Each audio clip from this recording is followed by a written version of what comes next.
What is going on, everyone? This is BOSCO2GO coming right back at you with some more Call of Duty on Hardpoint at Terrace. Today I'm actually just going to be using the Bulldog shotgun.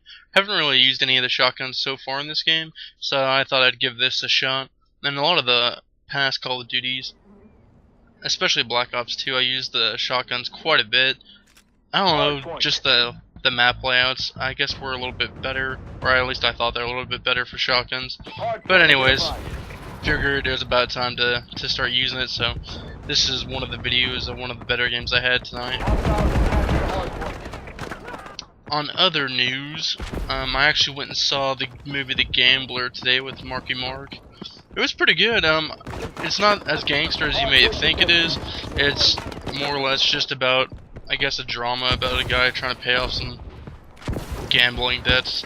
There's not like any breaking of the kneecaps or anything mobster-esque, so don't expect that if you're going to see it. But it was still pretty good. I definitely enjoyed it. I like Marky Mark a lot. He's got a couple of other movies coming out here. I think it's later this year, but it's a good flick. That's all I gotta say about that.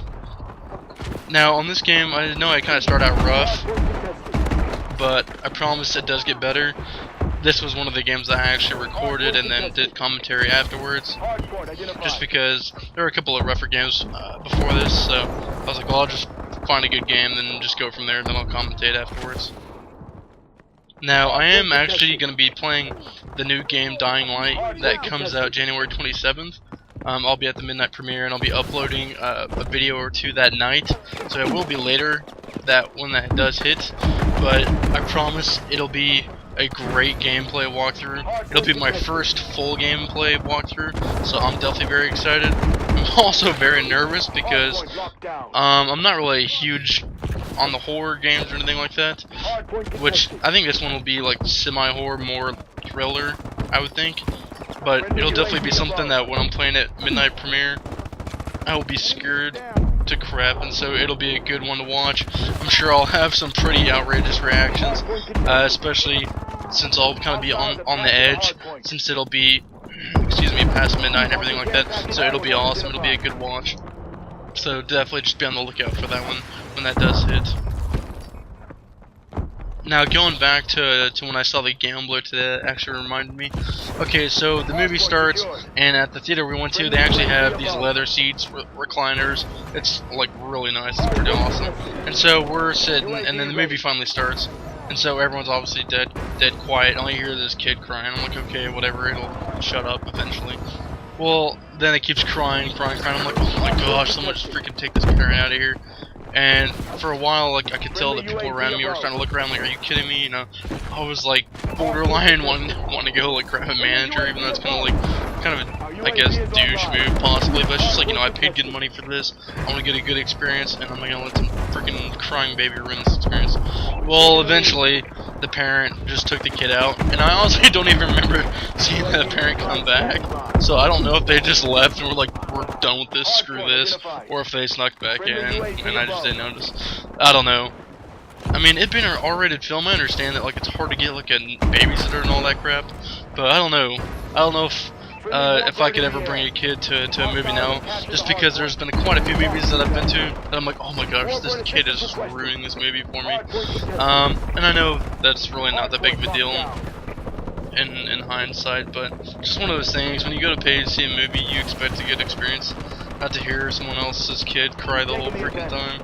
So that's my story of pretty much how today went, because besides that, I really didn't do much.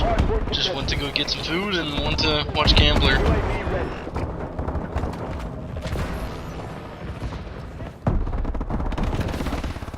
Alright, let's see. Now, on this game, I ended up doing pretty well in the end. There's a couple of moments where I get a couple of like multi-kill shots. This guy right here, he and I kind of go back and forth. We have a bit of a shootout. That stupid laser beam, oh goodness, frustrates me. But yeah, you got him right there. Then I run out of ammo, of course that would happen. And another situation where, of course, a dead body does not have a gun on him, so I don't know if he was planning on, after he ran out of lasers, just throwing sticks at me, or if he just was not carrying anything else, but for some reason he did not drop another gun, so I was forced to run around with the Atlas. But it was good enough to get me my second kill streak, so I'll take it. Now, once I hit level 49, I found out that's when the spikes come out. And so what I'll do is I'll just permanently unlock them so that my next video is coming out pretty soon. I'll get some videos with those spikes. I really enjoy using the spikes, and then even in the past, like the tomahawks, back in Black Ops, throwing knives, all that crap. Just because, I don't know, it's just another awesome feeling when you get that throw in. It's that one hit kill that, I don't know, just gives me butterflies. UAV in wait.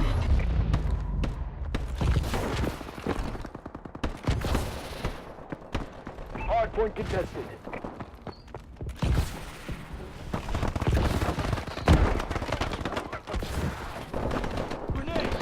Now the one thing I did notice on the Bulldog is when you go to shoot it, like I'm used to shooting from the hip a lot with the shotguns, and it's okay at times, but really for you to get, you know, consistent kills, you really need to actually be aiming with it. I don't know why that is, but there are a couple of times in some of the other games when I definitely thought I should have had that kill shooting from the hip that I got completely just gypped.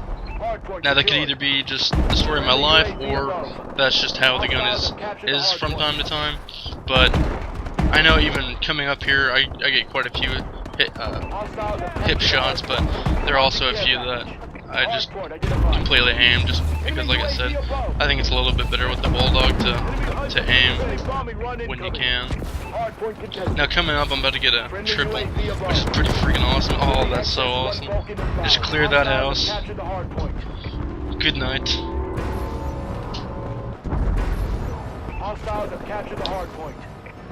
Now, speaking of rude people, I gotta bring this up because before all that, I actually forgot that we went to the mall because my wife had exchanged some clothes.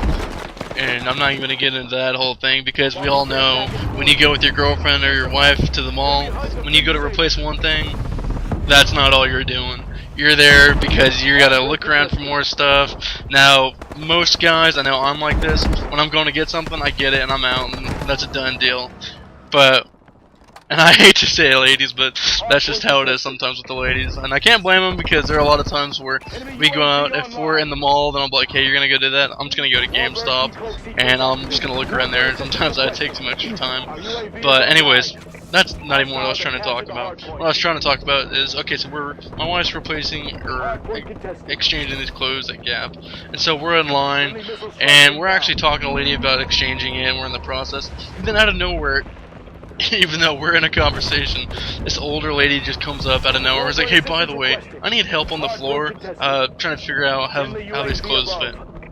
I was like, seriously? You know, we're like in mid-conversation, do you not see that? And just her I guess, situation was just way more pressing than what we were doing. Because I guess, you know, she was like, she had to be in her 60s, I guess at this time she still doesn't know how clothes fit her. Or, I don't know what she was trying to figure out, but oh man, that really bugged me. Is, you know, when I'm in mid-conversation with someone, don't just come up and like interrupt and think that you know, what you have to say is way more important than what we're going through, because, you know, we're doing a transaction, all that. I don't know, that's just one of those things that, it was just frustrating, and I'm sure a lot of you have had that happen to you when you're in a conversation. Either someone will just come up and just completely interrupt or what have you, but that was just one of those things. I was like, oh my goodness. If I could just punch you right in the throat, I would. Friendly Vulcan above. Hardpoint contested. Now, I will say on this Bulldog, there are times I was actually surprised by the amount of range it had. But I'll have to experiment with it some more to find out. But there were some times where I was actually pretty impressed with how far it shot. Now, once I get the gold camo, which is 200 kills, then I'll probably put the foregrip on it, and that'll help it even more, I would imagine. So get a nice little Atlas kill right there. Friendly Goliath on the ground. System hack, ready for deployment. Friendly UAV above. Hardpoint identified. Now, since we are nearing the end of this video, I just want to say thanks to everyone who's been following me so far. I definitely appreciate it. I know starting off, you know, I'm still trying to get used to the videos, trying to make them as great as I can, trying to add a little bit more flair to the intro. You know, just another stamp that puts my name on it, puts my name out there.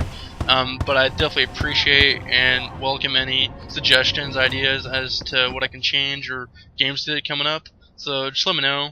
Please subscribe, please comment, please like my Facebook page, and I'll see you on the next video. BOSCO out.